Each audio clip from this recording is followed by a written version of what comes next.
A lot of people want to know, look, how do we move beyond words and actually get things done in changing the food system?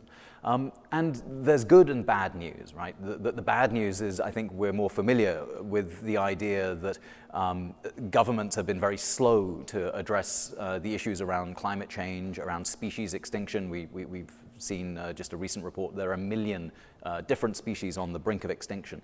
And we're seeing these amazing kinds of contradictions of people who are, 2.2 billion people who are overweight and 850 odd million who are malnourished. But looking at governments for action, I think, is the wrong place to start. If you look at peasant movements, for example, they've been, for 20 years at least, pushing a more sustainable idea of food justice, of transformation of agroecology and of food sovereignty. And so if we're thinking about moving from rhetoric to action, a good place to think about that and good partners to be thinking it through with are groups like La Via Campesina, the international peasant movement. And I frame it this way because often we think, well, if I'm going to take action, then I'm going to shop and I'm going to go buy something that's organic and shade grown and fair trade, and that's fine. You know, if you're going to be a more thoughtful consumer rather than being a more stupid consumer, then that's a good thing. But I think it's wrong to confuse these kinds of consumer-level actions with the kinds of big transformations that we need to be seeing. And those big transformations you can't do alone. You have to do them in movement.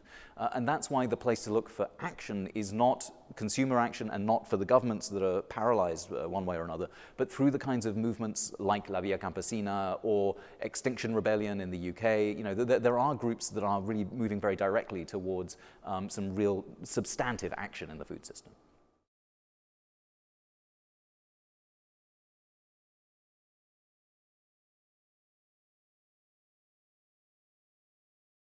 I don't see the big food giants as being the real hope here. I think that actually, if you're interested in these dynamic markets, you need state support to make sure that everyone not only is able to participate in the market, but everyone can buy the food.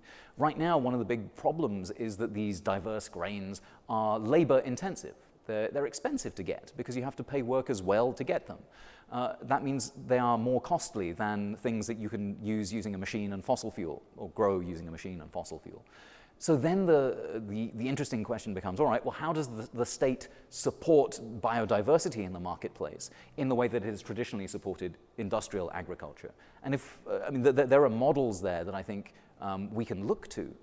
But if we're interested in transforming the food market, we have to recognize right now that governments support these large commodity crops in huge ways. And we need to shift that support away from the money trickling up to the rich corporations back to diversified farming systems and making sure that everyone has enough income to be able to afford to buy these things.